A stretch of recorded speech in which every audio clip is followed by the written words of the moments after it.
number of good saves in the second period. Messi, oh my goodness! Oh my goodness! Just when you think he's done everything, he comes up with something even more special. Shalom, teman-teman. Apa yang terlihat pada bola dalam permainan itu? Ya, bola itu bergerak ke sana kemari dalam permainan yang sangat memancing produksi adrenalin. Bila teman-teman memperhatikan dengan seksama, bola itu mengalami berbagai gerakan. Ada gerakan lurus mendatar di rumput, ada gerakan vertikal, ada gerakan lengkung, dan bola itu sendiri sering mengalami gerak putar. Benar kan? Nah, video ini mengajak teman-teman memahami fenomena gerak sebagai bagian konsep dasar fisika. Jadi, saat teman-teman menikmati tontonan bola kelas dunia, teman-teman juga bisa memetik ilmu fisika dari peristiwa itu. So, ayo simak video ini sampai tuntas ya.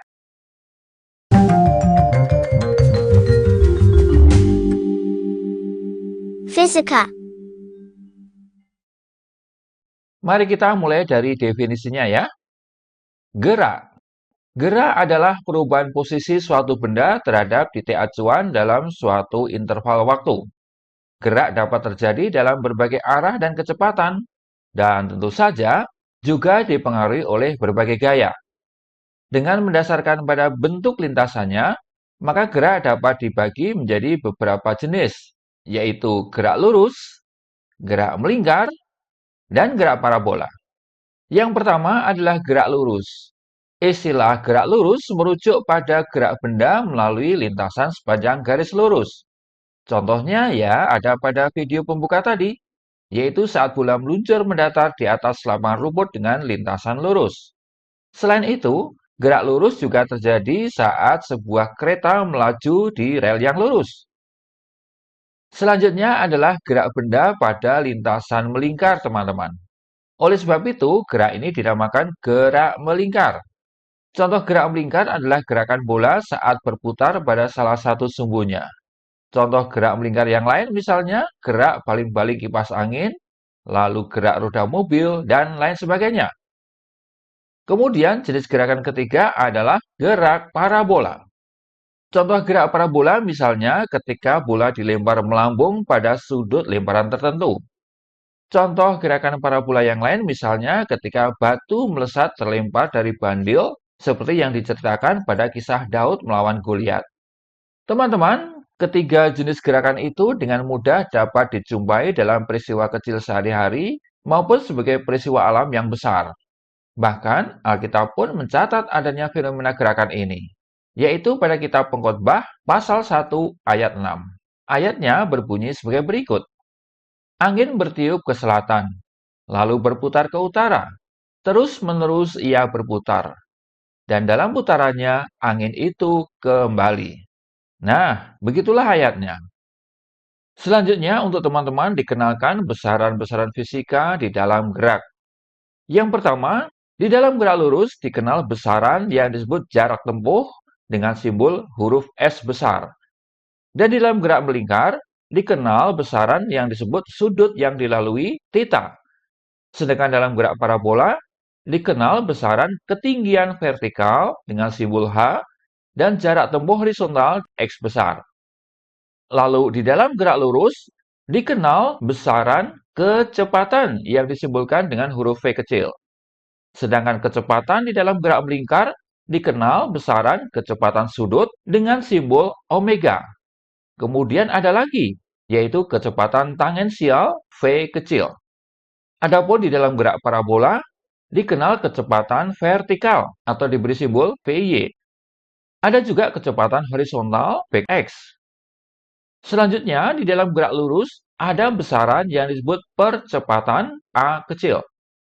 Dan di dalam gerak melingkar, dikenal beberapa percepatan teman-teman, yaitu percepatan sudut dengan simbol alfa, kemudian percepatan tangensial AT, dan percepatan sentripetal AS. Sedangkan dalam gerak parabola dikenal percepatan gravitasi G. Baik, mari sekarang kita membahas besaran-besaran itu. Kita mulai untuk gerak lurus. Jarak tempuh yang disimbolkan dengan huruf S besar adalah panjang lintasan yang ditempuh suatu benda yang bergerak lurus dalam waktu tertentu.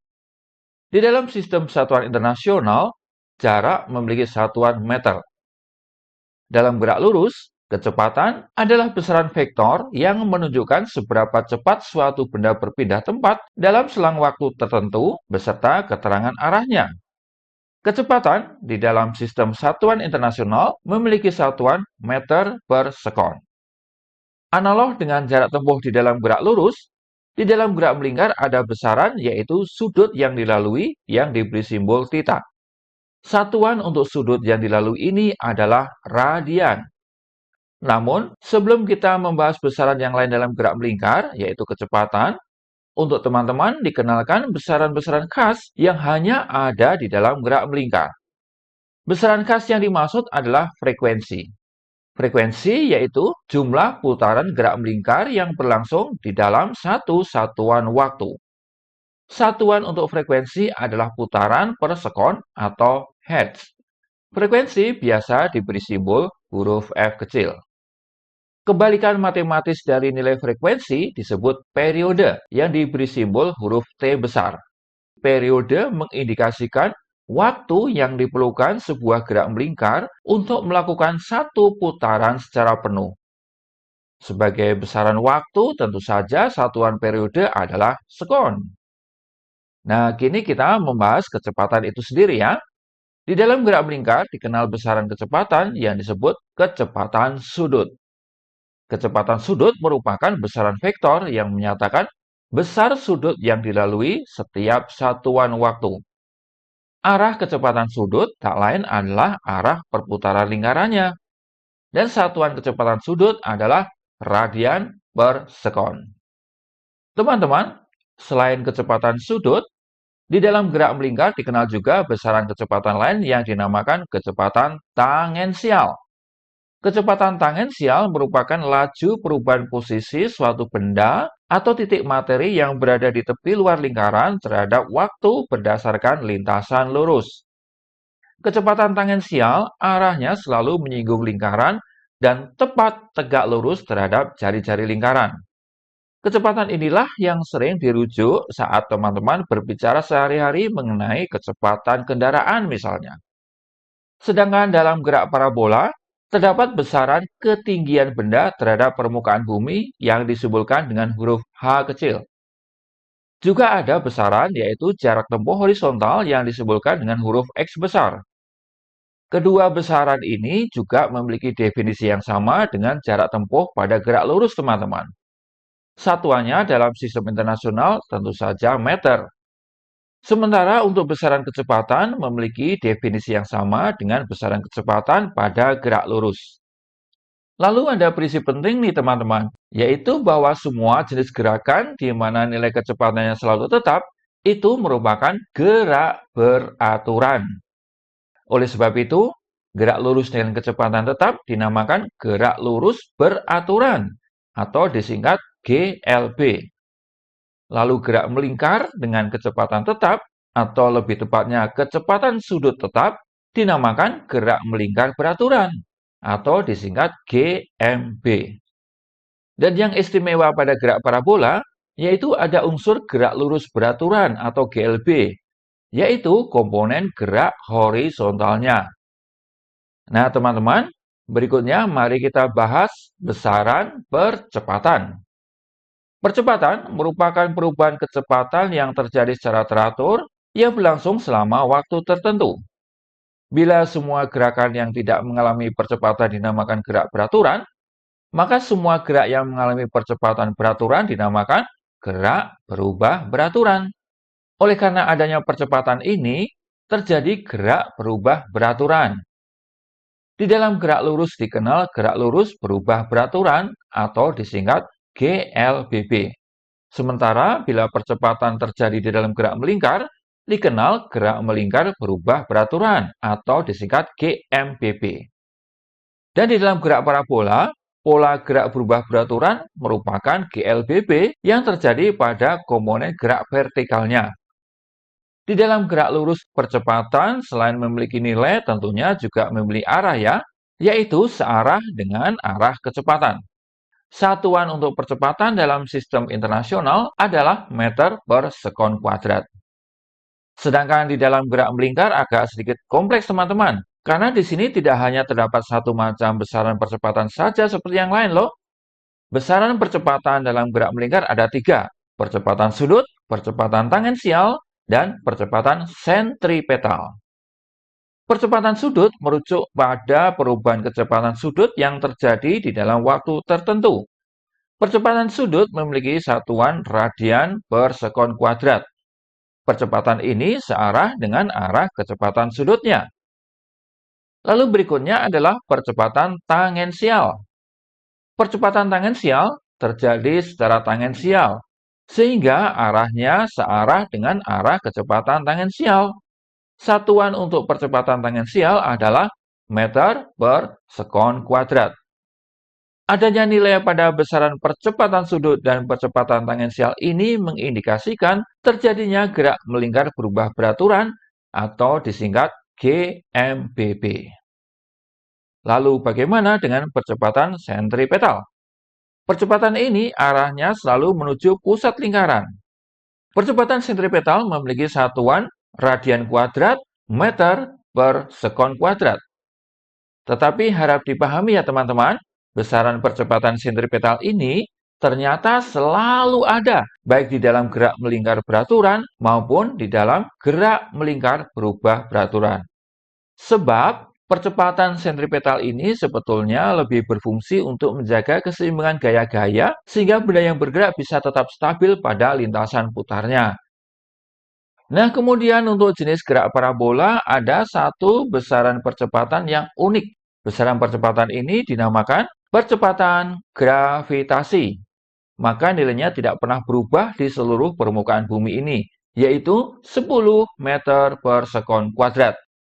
Nah, sekarang waktunya teman-teman mempelajari rumus-rumus yang berlaku di setiap kategori gerak. Dimulai dengan rumus-rumus untuk gerak lurus ya. Nah, perhatikan tabel berikut ini. Messi. Oh my goodness. Oh my goodness. Just when you think he's done everything. Nah, kemudian kita akan melihat rumus-rumus untuk gerak melingkar, teman-teman.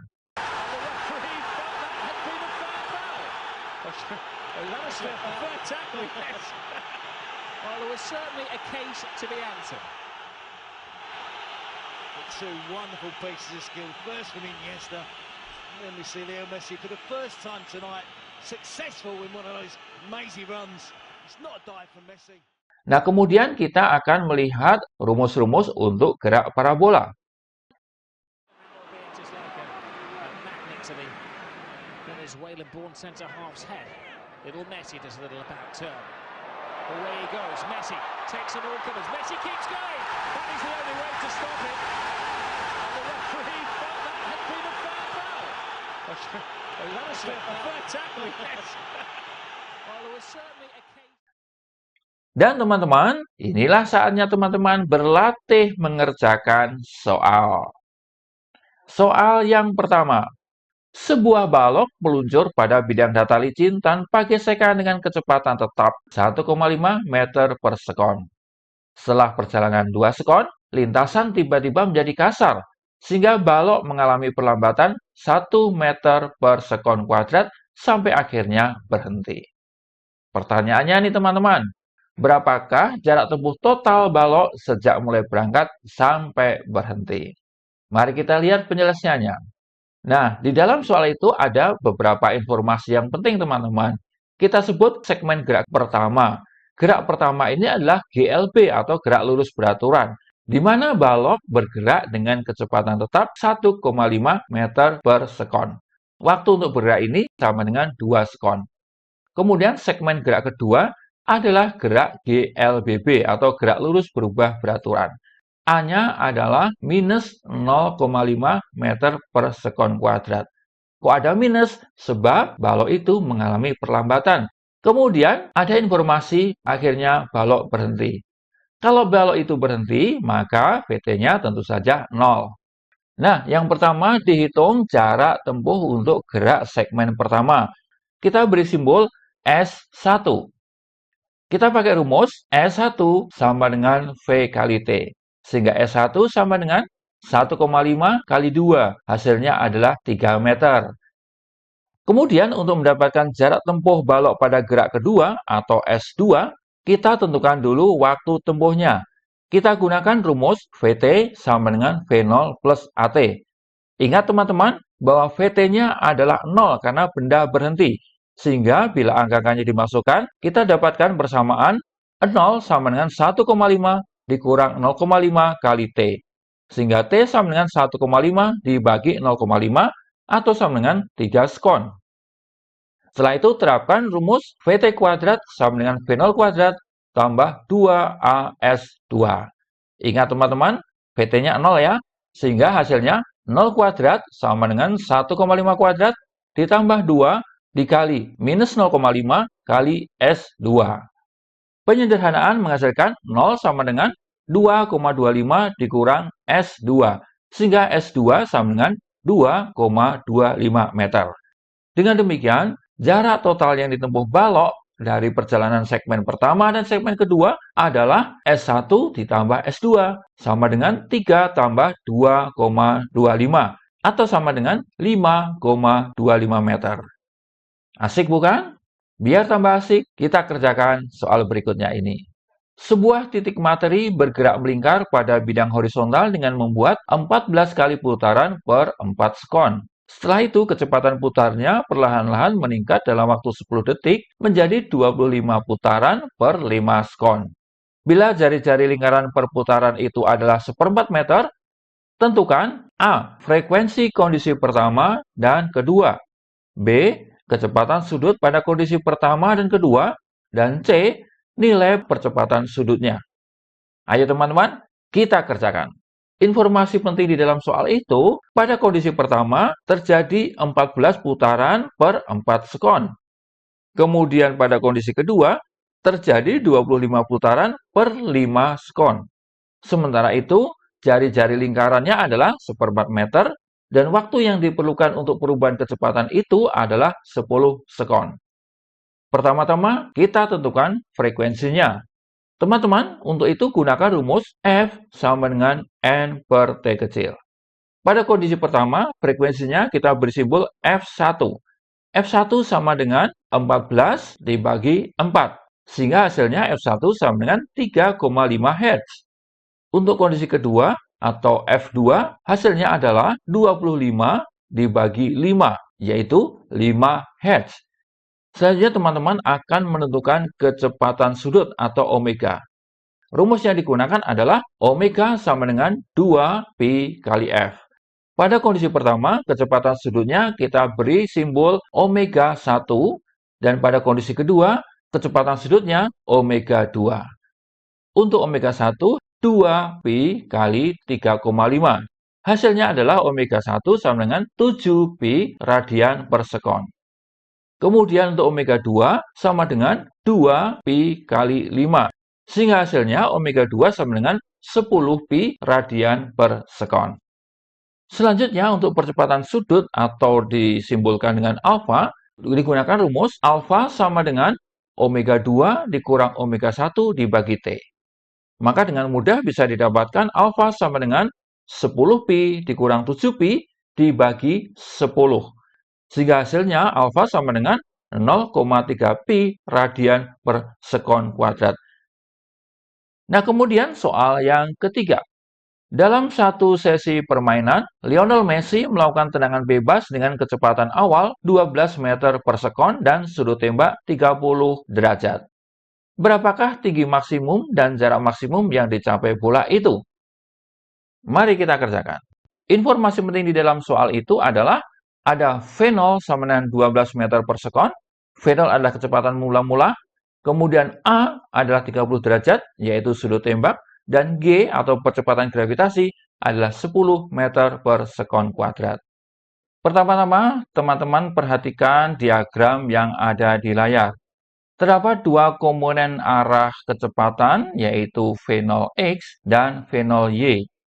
Dengan ilmu trigonometri, V0x sama dengan V0 kosinus A, sehingga V0x sama dengan 12 kali kosinus 30 derajat. atau hasilnya sama dengan 6 akar 3 meter per sekon. Kemudian untuk V0 Y sama dengan V0 sinus A, sehingga V0 Y sama dengan 12 sinus 30 derajat, atau sama dengan 6 meter per sekon. Nah, dengan hasil perhitungan ini, kita akan menghitung ketinggian maksimum bola, Hmax. Lalu yang manakah Hmax itu? Hmax adalah ketinggian maksimum dari parabola. Dengan mengingat bahwa kecepatan bola pada komponen vertikal saat bola mencapai maksimumnya adalah 0, maka kita bisa mendapatkan persamaan 0 sama dengan 6 kuadrat dikurang 2 kali 10 kali Hmax. Sehingga Hmax sama dengan 36 per 20, atau hasilnya Hmax sama dengan 1,8 meter.